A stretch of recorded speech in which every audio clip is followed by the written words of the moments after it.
안녕하십니까. 인공지능 로봇 시대의 생존 전략, 4차 산업혁명 시대에 행복하게 사는 법 제7강입니다.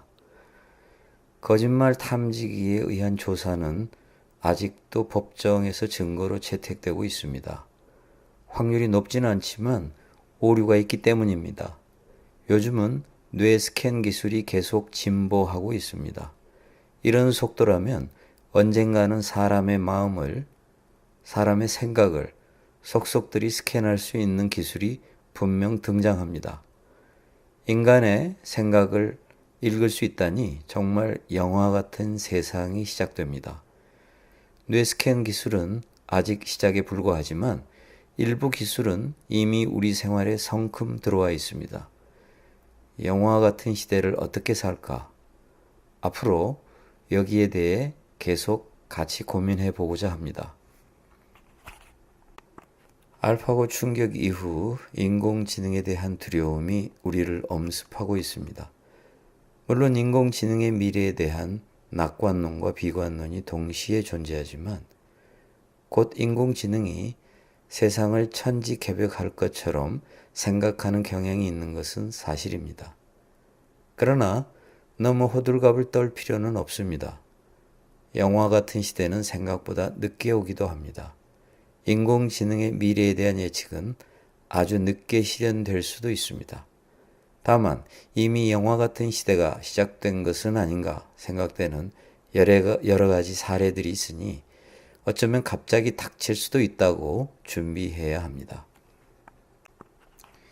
미국 실리콘밸리에서 살다가 귀국한 어느 한국 사람이 자율주행 자동차와 관련된 경험담을 들려주었습니다. 어느 날 길가에서 자율주행차를 보았는데 들여다보니 정말 운전석에 사람이 없었답니다. 구글의 자율주행차는 시운전을 하고 시운전을 통해서 자료를 수집하고 그 자료를 분석해서 기능을 향상합니다. 사람들은 아직도 자율주행차가 시판되려면 멀었다고 생각하지만 주요 자동차 회사에서는 몇 년 내에 자율주행차를 시판할 예정이라고 합니다.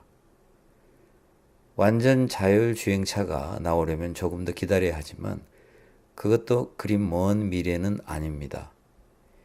이미 대한민국에서 판매되고 있는 최신형 자동차는 상당한 자율주행 기술을 장착하고 있습니다.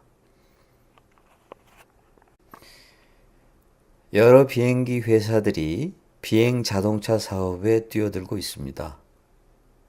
예를 들어 가장 대표적인 비행기 제조업체인 보잉은 비행 자동차 사업에 뛰어들기로 했는데 몇 년 내에 비행 자동차를 개발할 계획입니다. 보잉은 이를 위해서 인공지능 업체인 스파크 코그니션과 협력할 예정이라고 합니다. 비행 자동차 사업에 있어서도 인공지능 기술은 매우 중요한 기술이고 이처럼 인공지능 기술, 로봇 기술, IT 기술이 기존 기술과 결합하여 새로운 변화를 이루어내는 것이 4차 산업혁명입니다. 자동차처럼 도로를 주행하다가 하늘로 수직 이륙하는 자동차는 이미 개발되었습니다. 2021년에 상용화를 목표로 하고 있으며 시판 가격은 3억 원 정도가 될 거라고 합니다.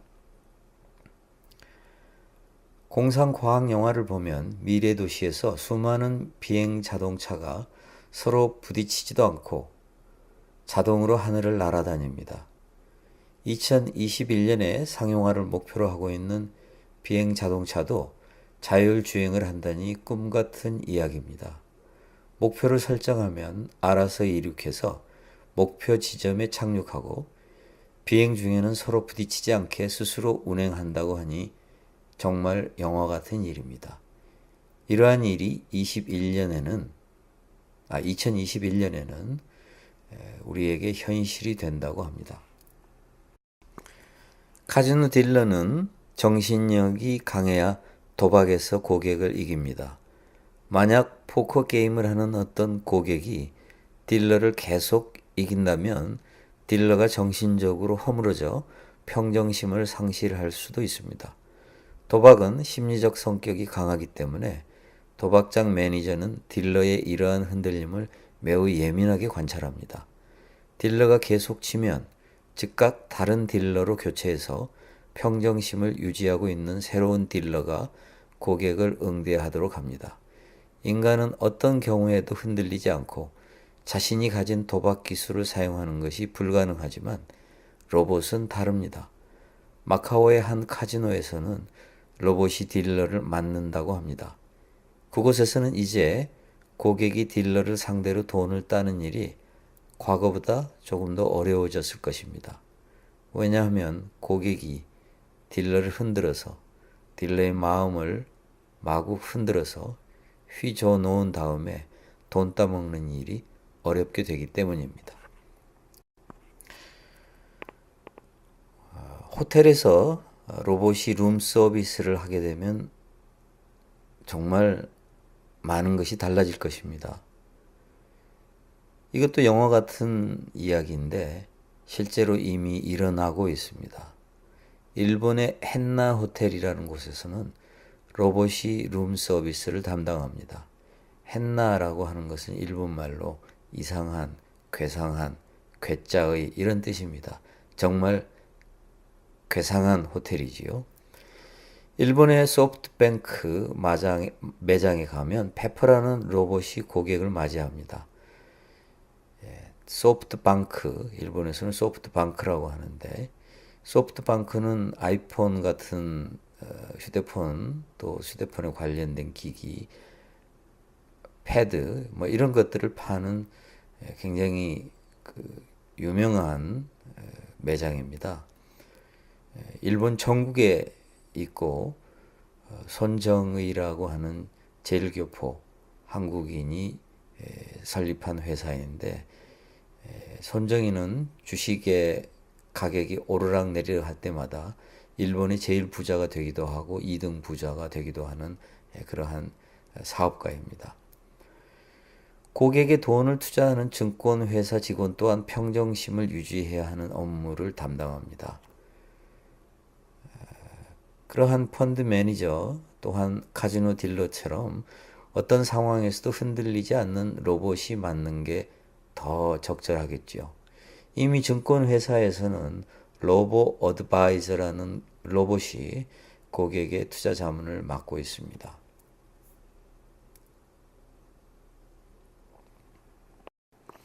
인공지능이 어느 단계에 도달하면 스스로 자기들끼리 소통의 일을 계획하고 실행할 거라 이렇게 예측합니다. 인간이 다른 언어를 고안하고 사용하듯이 인공지능도 자기들만의 소통 수단을 만들어낸다는 것입니다. 인공지능의 학습을 통해 계속 진화하면 인간의 지시가 적절하지 않다고 판단하고 인간의 지시를 수행하는 척하며 실제로는 무시할 수 있습니다. 만약 인공지능이 인간이 시키지 않는 일을 인간 모르게 한다면 인공지능은 인간의 통제력을 벗어납니다.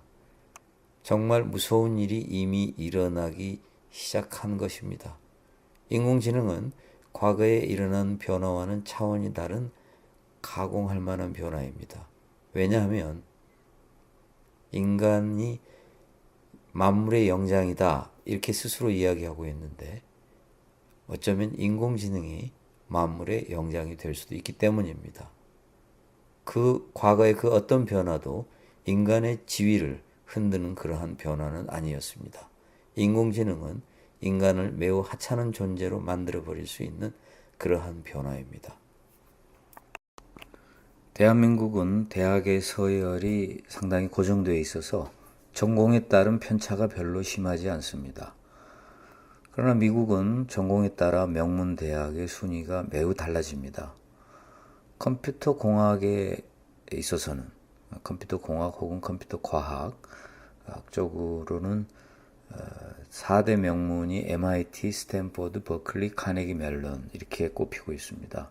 재미있는 사실은 4대 컴퓨터 명문 대학 중에 아이비리그 대학은 하나도 없다는 점입니다. 이러한 4대 명문은 아니지만 10대 명문 안에 들어가는 대학에 조지아 인스티튜트 오브 테크놀로지, 흔히 우리가 조지아 텍이라고 부르는 대학이 있습니다. 이 대학도 MIT를 목표로 열심히 노력하는 대학인데, 물론 MIT에 비해서는 많이 떨어지지만 매우 좋은 대학으로 알려져 있습니다. 조지아 텍에서는 컴퓨터가 학과가 아니고 단과 대학입니다. 그만큼 많은 교수와 과목이 개설되고 있습니다. 이 조지아 텍에서 매우 재미있는 실험을 했습니다. 과목의 조교를 인공지능에게 맡겼습니다. 요즘도 한국에서는 이제 많은 조교의 업무가 컴퓨터를 통해서 이루어지고 있기 때문에 학생들이 학과 과목에 대해서 질문이 있을 경우에는 조교에게 이메일을 보내고 휴대폰이나 카톡 등으로 서로 주고받습니다. 그래서 한 학기 동안 조교의 얼굴을 볼 일이 없는 것이지요. 조지아 텍에서도 바로 이러한 방식으로 과목이 운영되기 때문에 조교를 인공지능에게 맡겨서 한 학기를 보냈는데, 재미있는 사실은 아무도 이 사실을 알아차리지 못했다라는 겁니다. 한 학기 동안 인공지능 비서는 왓슨이라고 하는 이름을 부여받고 사람인 척 조교 노릇을 했습니다. 이 인공지능 비서, 즉 조교 노릇을 하는 인공지능 비서의 이름이 왓슨이라는 것은 매우 재미있는데요. 그것은 IBM의 유명한 인공지능 프로그램이 의료 인공지능 프로그램이 왓슨이기 때문입니다. 그래서 수강생들은 왓슨이라는 이름을 가진 인간 조교인 줄 알았지만 사실은 인공지능이었던 것입니다. 한 학기 동안 그 어떤 학생도 조교가 인공지능이었다라는 사실을 몰랐다. 이것은 매우 흥미로운 실험입니다. 즉, 이제 사람처럼 조교 노릇을 인공지능이 할 수 있는 것이지요. 이거야말로 어떻게 보면 영화 같은 이야기의 시작이라고 볼 수 있습니다. 의료 서비스를 제공하는 IBM 인공지능은 왓슨이라고 이름을 지었습니다. 방금 소개한 조지아 텍에서 조교 노릇을 했던 인공지능의 이름을 왓슨이라고 했을 뿐이지, 왓슨은 원래 의료 인공지능 서비스의 명칭입니다. IBM 왓슨은 한국 가천대학병원에 도입돼서 환자를 진료합니다. 그래서 가천대학병원에 오는 환자는 담당 의사의 진단과 IBM 왓슨의 진단 두 개를 접하게 됩니다. 대개는 이 두 개의 진단이 일치한다고 합니다. 그러나 때로는 상이할 때가 있다고 하는데요. 재미있는 사실은 환자는 두 개의 진단이 상이할 때 뭘 택할까요? 대부분의 환자는 담당 의사의 진단보다는 IBM 의료 인공지능인 왓슨의 진단을 선택한다고 합니다. 그러니 의사들이 직업을 잃을 날이 온다라는 예측이 나올 수밖에 없습니다. 의료 서비스를 제공하는 인공지능 IBM 프로그램은 왓슨이라고 하지만, IBM 인공지능은 또 법률 서비스를 제공하는 로스라고 하는 프로그램이 있습니다. 인공지능 로스는 이미 미국의 로펌에서 변호사 역할을 시작했다고 합니다. IBM 의료 인공지능인 왓슨이 가천대학에서 진단을 할 때 환자들이 담당 의사보다도 IBM 왓슨을 선택했듯이, 법률 회사, 즉 로펌의 고객도 담당 변호사의 처방보다도 로스가 진단하는 것을 더 선택할 수도 있습니다. 저라면은 IBM 로스를 선택하겠습니다. 왜냐하면은 의사나 변호사나 매일 읽고 저장하는 정보와 자료는 한정될 수밖에 없습니다. 그러나 인공지능은 매일 쏟아져 나오는 의료 관련 논문과 임상 기록, 법률 논문과 판례를 모두 읽고 저장할 수 있습니다. 그러니 인간인 의사와 변호사는 인공지능과 경쟁할 수가 없습니다. 이것이 바로 우리가 직면한 현실입니다. 반복적이고 정형화된 일을 하는 의사나 변호사는 인공지능에 의해 대체될 가능성이 높습니다. 인공지능과 함께 일하면서 부가가치를 만들어내는 의사나 변호사는 인공지능에 의해 대체되지 않고 인공지능을 활용할 것입니다. 앞으로는 인공지능과 함께 부가가치를 만들어내는 역량이 있어야만 인공지능 시대에 인공지능에게 밀려나지 않고 살아남을 수 있을 것입니다. KT의 인공지능 스피커 기가 제니가 100만 대 이상 판매되었습니다. 기가 제니는 개인 비서 역할을 합니다. 각자 인공지능 비서를 두는 시대가 이제 우리에게 성큼 온 것입니다. 기가 제니는 오늘 미세먼지는 하고 물으면 미세먼지 농도를 알려줍니다. 아이가 있는 가정에서는 아이가 잠잘 시간이 되면 잠자리 동화를 읽어줍니다. 지금 대한민국에서 일어나고 있는 일입니다. 영화 같은 일이 벌써 시작된 것입니다. 다만 너무 호들갑을 떨 필요도 없고 너무 무시할 필요도 없습니다. 낙관도 비관도 하지 말고 있는 그대로 보고 담담하게 가야 합니다. 이 강의는 제 책을 읽지 않는 사람을 위해 시작했는데 제 책을 읽은 사람에게도 도움이 되리라 생각합니다. 제 책을 아주 꼼꼼히 교정본 출판사의 편집 담당자와 대화해보고 저는 깜짝 놀랐습니다. 제 글의 토시까지 점검하고 내용이 조금만 이상하면 어떤 뜻이냐고 묻던 편집자가 뜻밖에도 책의 핵심 내용을 많이 놓치고 있는 것을 발견했기 때문입니다. 그 편집자는 제 책이 다른 책에 비해 아주 쉽게 쓰여 있어서 읽기 편했다고 했는데 막상 내용의 상당 부분을 이해하지 못하고 있었습니다. 그래서 이 유튜브 강의가 제 책을 읽은 사람들에게도 도움이 되리라 생각합니다. 저는 고려대학교 윤성식 교수입니다. 이상으로 4차 산업혁명에 관한 제 7강을 마치겠습니다. 감사합니다.